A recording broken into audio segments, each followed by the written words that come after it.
Stop the presses. Can journalism win the Breeders' Cup Classic? Let's discuss it on NYRA Bets. Hi, everyone. Matthew DeSantis here along with my colleague Kaylie Shapiro, and welcome to another NYRA Bets Breeders' Cup Classic Contender Spotlight Series. This one is on journalism. Now, before we get to the Michael McCarthy trainee, I want to remind you that we have a great sign-up bonus at NYRA Bets. If you use the promo code CUP25, you get a $25 free bet and up to $200 deposit match bonus. So use that promo code today if you have yet to do so on NYRA Bets. Kaylie, we are talking about journalism, a horse that we've gotten to see a whole lot this year, and a really impressive horse. But as impressive as the horse is, the big news around him is the jockey change. Oh, yeah. Umberto Rispoli had been riding him in every single start of his career, well, maybe except one. He might not have ridden him at the one race.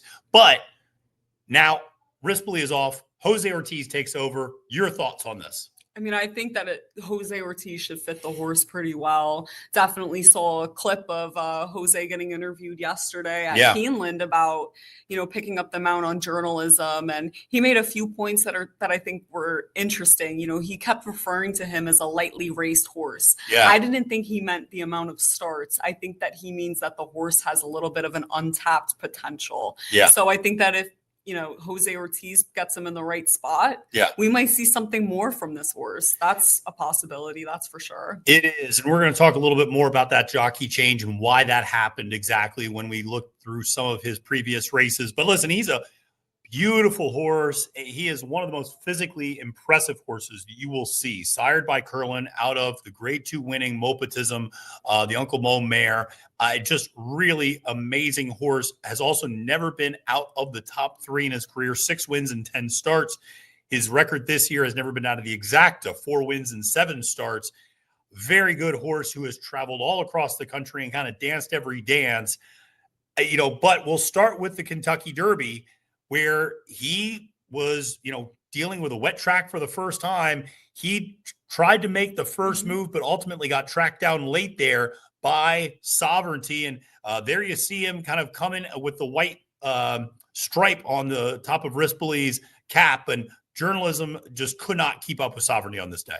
No, he couldn't. And I honestly don't think, when I say that I think Jose Ortiz could put the horse in maybe a better spot or get to something more out of him, I don't think that he would have won any of these races that Sovereignty was in, no matter who was riding him or who was riding Sovereignty. Yeah. 2 things can be true at once. Yeah. But obviously ran really well in the Derby, and everyone was looking forward to seeing these two face each other again on a fair track. So after that start, that I remember after the Derby having some questions, or maybe I didn't, but a lot of people had questions about, how these horses would compete against each other over a fast track. It's true. And unlike Sovereignty, journalism went to the second leg of the Triple Crown. He went to the Preakness on 2 weeks rest and was the overwhelming favorite in that race based upon being the runner-up in the Derby.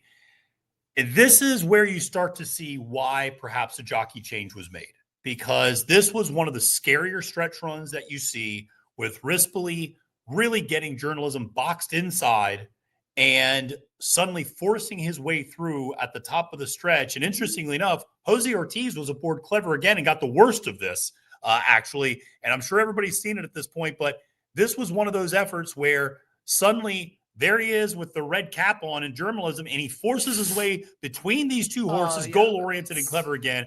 Gosker looks like he's gotten away at this point. And Rispoli, to some extent, it looks like he's just kind of treating journalism straight, and suddenly journalism just kicks into this other gear and goes, no, we're going to win this race. Yeah, definitely. It looks like Rispoli was definitely just making sure the horse was probably okay after that, but he put him in a very dangerous position. Yeah. I mean, I do think he's a good rider, obviously, but a lot of people will agree that was reckless. And certainly watching the replay, I get nervous every single time. And there's little Gosker running the race of his life. You know what I mean? And he's making sure journalism's okay. And journalism got there on heart. Yeah, he encouraged him a little when he knew he was okay, but the horse was determined to get there. He was like, you put me in this tough spot, like, we're winning this now type of thing. And that's why I've always liked journalism. Absolutely. He gained a lot of fans. And based upon that, I think in a lot of ways, he ended up going off as the favorite in the Belmont Stakes. against Sovereignty, which was absolutely nuts. I was actually shocked by that. I thought for sure it'd be a second choice, but the Belmont Stakes was this rematch between obviously the top two and actually the top three with Baeza as well from the Kentucky Derby, all running back. Baeza and Sovereignty had skipped the Preakness. Journalism had gone.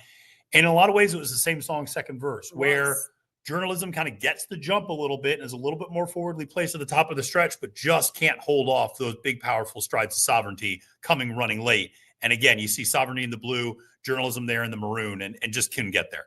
Yeah, definitely. And here, like you said, he had a little bit of an edge on Sovereignty having to catch him here. Yeah.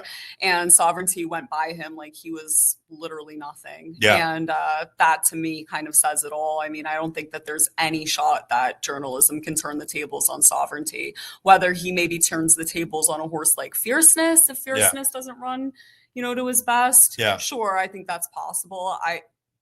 I don't even know. I mean, the more I think about it, the horse probably belongs at least fourth, when you're thinking about it, fourth, fifth. Yeah. It's a loaded field. I just don't see how a jockey change, even if it is a positive one, can help this horse turn the tables on a horse that literally went by him like he was nothing. Well, I love Journalism. Yeah. Well, let's take a look at the Haskell, because this was a grade one that Journalism wins. Sovereignty, of course, stays up in New York. Journalism comes to New Jersey instead to run in the grade one Haskell, kind of avoiding Sovereignty in that regard instead of going to the Jim Dandy or the Travers, and gets his grade one. And gets another grade one, his third one of the year, actually. And again, not a bad ride necessarily, but again, had Journalism in the back of the field, taking kickback. It was obvious Journalism didn't like the going early on in that race. Couldn't really get his footing, didn't like the kickback, which Monmouth can produce those sorts of funky results sometimes. And very similar where he's wide now here at the top of the stretch. You have goal-oriented and Gosker running up front. And Journalism, again, doesn't look like he's going to get there until that horse puts his head down and goes, no, we're going to get there. And it's all heart. Oh, yeah. The horse did this all on heart. And like you said, Monmouth is such a strange track sometimes that the best horses can lose there. I mean, with just weird goings, and Journalism certainly looked like a horse that was not going to win going down the backstretch. I remember turning and saying, oh my God, he does not like the kickback. Yeah. It was very clear. And the horse, I mean, those two horses, the way that he caught them on that track is very impressive to me. And not only that, but he had been traveling back and forth from the West Coast to here. This was like, the third time he made the trip over here. The horse also looked a little tired in the face. Yeah. That was my opinion. I think when I looked at him in the eye compared to the way he was the first time he shipped or the second time, he just looked a little bit different to me. He looked a little tired. Yeah. So I definitely think that now the horse is coming off a little bit of rest as well, and that's certainly going to help him. And he's in his own backyard. He is. And his last race was in his own backyard as well, which was the Grade 1 Pacific Classic. He had tried against older horses. Now, I'm going to show you the start of this race. Now, a lot of people, if you watch the video we did on Fierceness, you'll see we showed the start of this race as well, because Fierceness had a very dramatic moment where he ducks in towards the temporary railing from the inside rail. But I show you the start of this race because I don't know what Rispoli is doing here. Again, he's in the cap with the white stripe. There's Fierceness trying to run off to La Brea. But ultimately, Journalism is so hopelessly behind early in this race.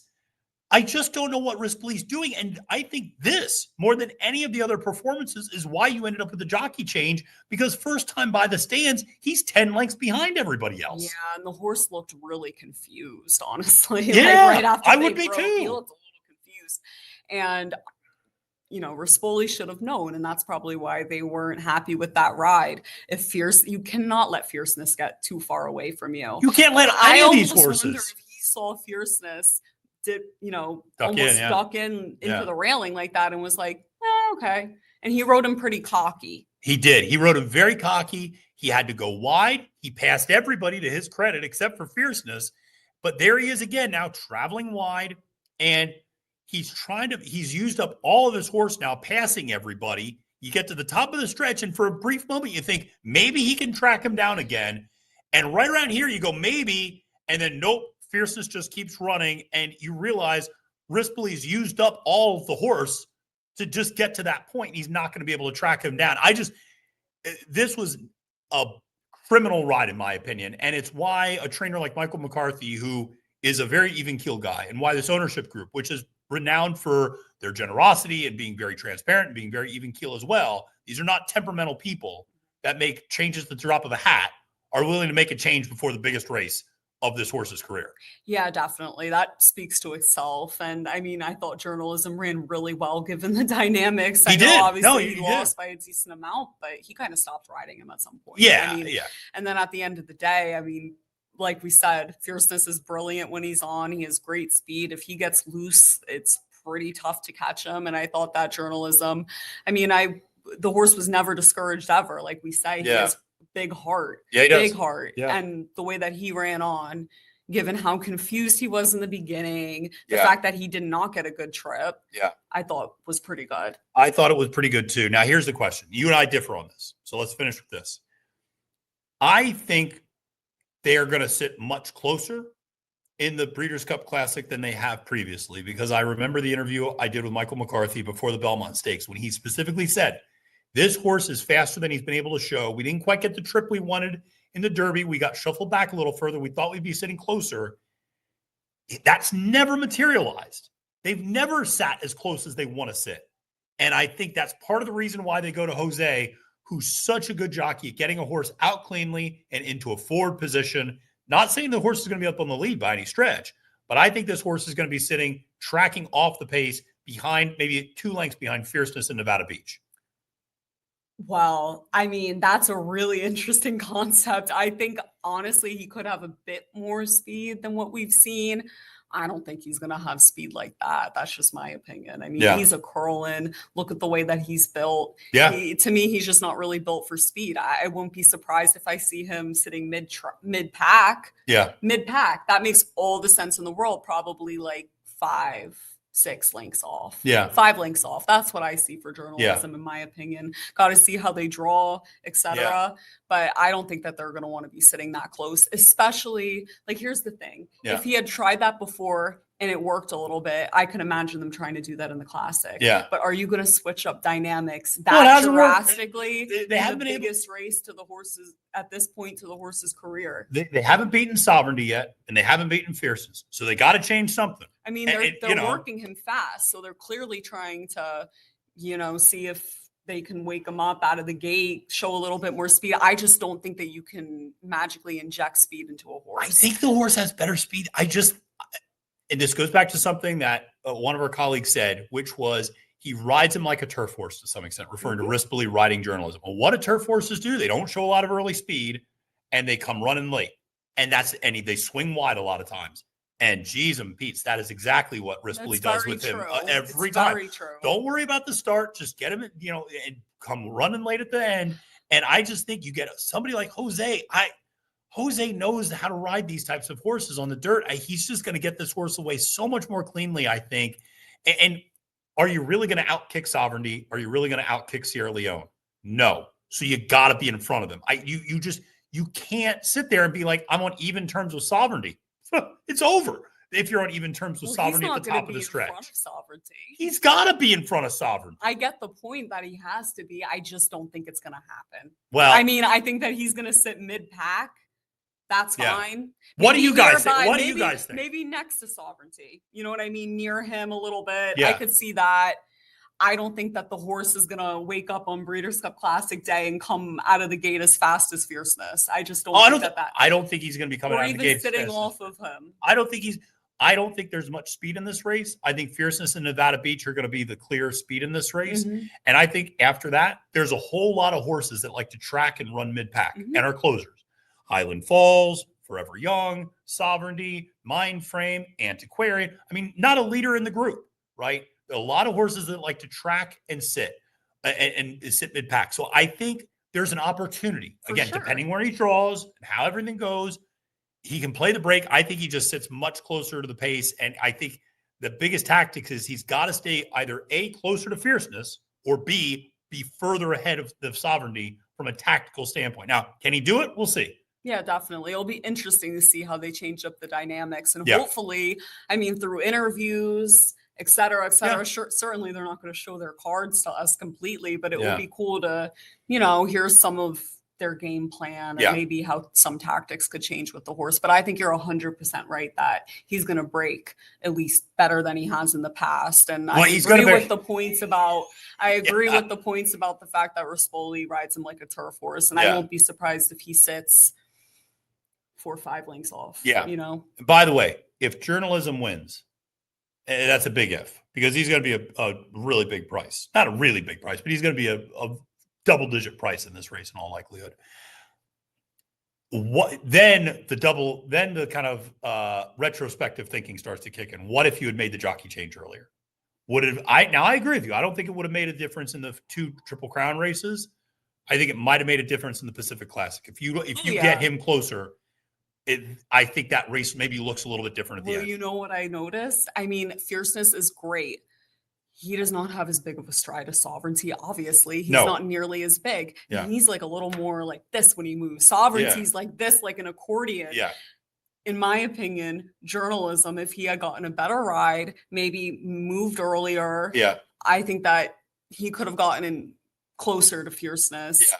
And that's saying something. Yeah. Sovereignty, if he's away like that, I don't think it's the same scenario whatsoever. Listen, he's a tough horse to get a hold of, because as good as he is, as good as journalism is, I just don't know where to put him necessarily, because you have fierceness, you have Sierra Leone, you have Forever Young, you have Sovereignty, you have horses like Mindframe and Antiquarian and Locked and Highland Falls. These are outstanding grade 1 horses. And so, journalism's just never been able to show that he can beat the elite, in terms of if you look at the other 3-year-olds he's beaten, Gosker, Baeza, Goal Oriented, these are nice horses, but let's not overstate how good they are.